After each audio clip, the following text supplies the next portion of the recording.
जाएगा। माननीय सदस्य सौरभ जी। महोदय, मैं कटौती प्रस्ताव के समर्थन में यहाँ पे खड़ा हूँ और वो विषय समाप्त हो गया, बैठ गई। आप बोलिए, संदीप जी बोलिए। निकल गया महोदय, मैं कटौती प्रस्ताव के समर्थन में यहाँ पे बात रख रहा हूँ। निकल गया, आप बोलिए।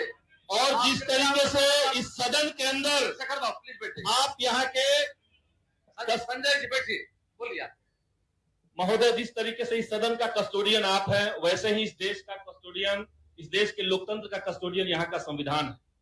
संविधान के आर्टिकल 14 और आर्टिकल 15 में यह कहा गया है कि समान शिक्षा दिए बगैर आप गुणवत्तापूर्ण शिक्षा नहीं दे सकते। इक्वल एजुकेशन अगर नहीं देंगे तो क्वालिटी एजुकेशन नहीं देंगे, और पूरी दुनिया में इसका कोई अपवाद नहीं है। लेकिन आज पूरे देश के भीतर और बिहार के भीतर शिक्षा को बाजार की सामान बना करके, बाजार की वस्तु बना करके हमने बिहार के और देश के तमाम करोड़ों छात्रों को, बच्चों को गरीब और अमीर में बांट दिया है। एक तरफ वो लोग हैं जिनमें नर्सरी क्लास में एडमिशन लेने के लिए महंगे स्कूलों में 1-1 लाख रुपए लग जा रहे हैं। उन स्कूलों में तमाम ऐसी फीसें हैं। वो स्कूल बाद में है महोदय, वो पहले दुकान है। और उस दुकान में जो मध्यम दर्जे के लोग अपने बच्चों को पढ़ा रहे हैं, वो अपना पेट काट करके पढ़ा रहे हैं। उन स्कूलों में अगर कोई 10वीं तक की पढ़ाई के लिए 10 लाख रुपए खर्च कर दे रहा है, तो आप समझिए कि वो बच्चा आगे चल करके वो जो इन्वेस्टमेंट उनका है उसको ब्याज सहित निकालेगा। और इसीलिए हम ये मांग करेंगे कि जो प्राइवेट स्कूलों का एक पूरा चक्रजाल देश के अंदर बिछा हुआ है, बिहार के अंदर बिछा हुआ है, उसके खिलाफ एक कठोर कानून यहां से सदन से पारित हो, उस पर अंकुश लगाया जाए। दूसरी तरफ हम देख रहे हैं सरकारी स्कूलों की स्थिति। सरकारी स्कूलों की स्थिति पे हम ये कहना चाहेंगे कि वहां की जो पढ़ाई लिखाई है वो बेहद घटिया किस्म की है। वो अदृश्य पढ़ाई लिखाई है। और जब हम अदृश्य पढ़ाई लिखाई उसको कह रहे हैं, अधूरा कह रहे हैं, उसका एक रिपोर्ट बिहार सरकार का रिपोर्ट है 8 सितंबर 2018 को प्रकाशित education department government of Bihar का है।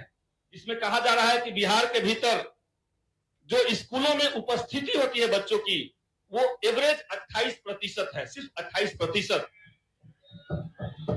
11वीं और 12वीं के बच्चों का जो अटेंडेंस का परसेंटेज है वो 3.67%।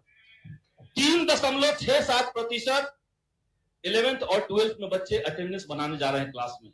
अगर बच्चे स्कूल नहीं जा रहे हैं तो आप हमें ये बताइए, हम मंत्री महोदय से और सरकार से जानना चाहेंगे कि तब ये पोशाक कौन पहन रहा है, ये साइकिल चला कौन रहा है? बच्चे जब स्कूल नहीं जाएंगे तो आप क्या कर लेंगे? असल में बिहार के भीतर ये जो सरकारी स्कूल और प्राइवेट स्कूलों का एक जो बड़ा गैप होते जा रहा है, हमें लगता है कि इस गैप को बिना भरे, इसको बिना दुरुस्त किए आप क्वालिटी ऑफ एजुकेशन पे बात करते रहें, वो सिर्फ ढिंढोरा होगा और कुछ नहीं होगा। इसीलिए मैं इस सदन में ये प्रस्ताव रखता हूं कि कॉमन स्कूल सिस्टम को बिहार के अंदर दोबारा से बिहार के अंदर लागू करने की तैयारी की जाए। कॉमन स्कूल सिस्टम के कई आधार हैं, उसमें ये नियम बनाया जाए कि आपको अपने बच्चों को अनिवार्य रूप से अपने घर से सबसे नजदीकी सरकारी स्कूल में पढ़ाना होगा। ये कानून बनाना चाहिए हमें, और इसके कुछ आधार हमारे पास हैं। 2007 में बिहार सरकार ने मुचकुंद दुबे कमेटी का गठन किया था, और उस कमेटी ने यह कहा कि बिहार जैसे राज्य में शिक्षा को अगर बेहतर करना है तो आपको कॉमन स्कूल सिस्टम से ही वो हो सकता है, और कोई रास्ता नहीं है। ये उस कमेटी का रिकमेंडेशन कहता है महोदय।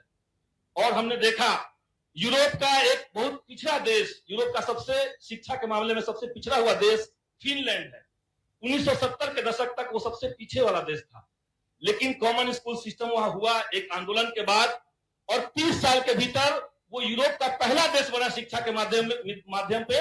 और पूरे दुनिया में आज फिनलैंड जो है वो अपने स्कॉलर्स को प्रोवाइड करता है, स्कॉलर अपना भेजता है, उससे उसकी आमदनी हो रही है। तो ये हम चाहते हैं।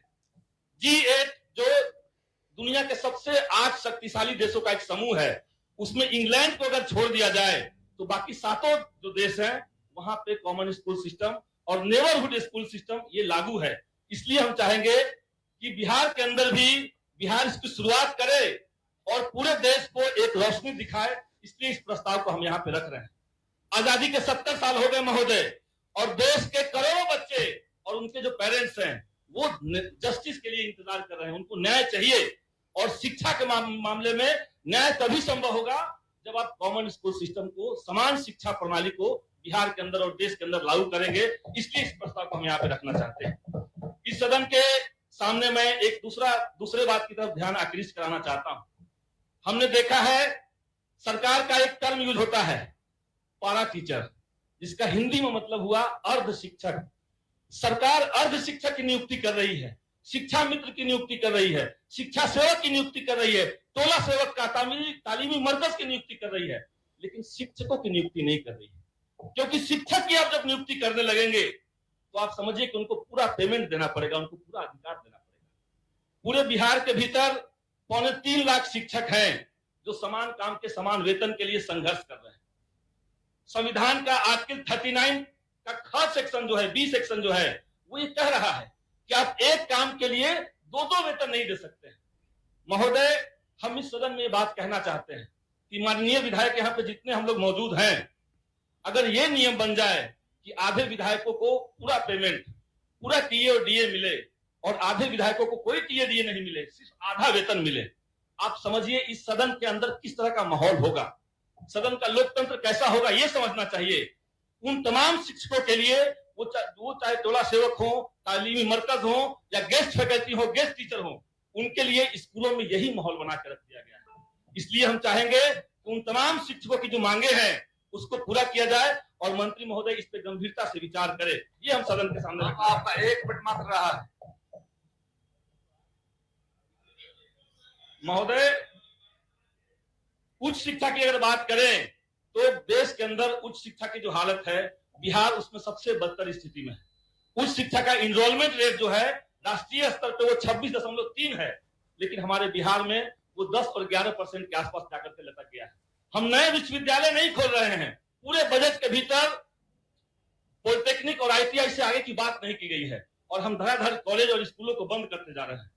किशनगंज में, सीमांचल के किशनगंज में एएमयू खोलने की बात थी, अलीगढ़ मुस्लिम यूनिवर्सिटी वहां खोलने की बात थी, अभी तक वो मामला पेंडिंग पड़ा हुआ है। मगध यूनिवर्सिटी, उसके 118 एकड़ जमीन को सरकार ने आईआईएम को दे दिया है। उसमें 6 छात्रावास, यूनिवर्सिटी कैंपस के अंदर के 6 छात्रावास, एक स्टेडियम और 32 जो स्टाफ क्वार्टर है वो आईआईएम को चला गया है। नए विश्वविद्यालय नहीं खुल रहे हैं, लेकिन जो पुराने विश्वविद्यालय हैं उनको धड़ाधड़ एक के बाद एक खत्म करते जा रहे हैं हम लोग। इसलिए महोदय, मैं मगध विश्वविद्यालय के तमाम 1 लाखों छात्रों की तरफ से और जो पूर्ववर्ती छात्र हैं उन तमाम छात्रों के बिहाफ पे मैं यह कहना चाहूंगा इस निर्णय को तुरंत सरकार वापस ले और आईआईएम को कहीं और पे शिफ्ट किया जाए। इसके अलावा जब शिक्षा की बात हो रही है तो 2 पॉइंट मैं बस महोदय कहकर के बैठ जाऊंगा। जब शिक्षा के बात हो रही है तो निश्चित तौर से परीक्षा पे बात होना चाहिए। शिक्षा से जुड़े हुए नौजवानों का जो रोजगार का मसला है उस पर बात होनी चाहिए।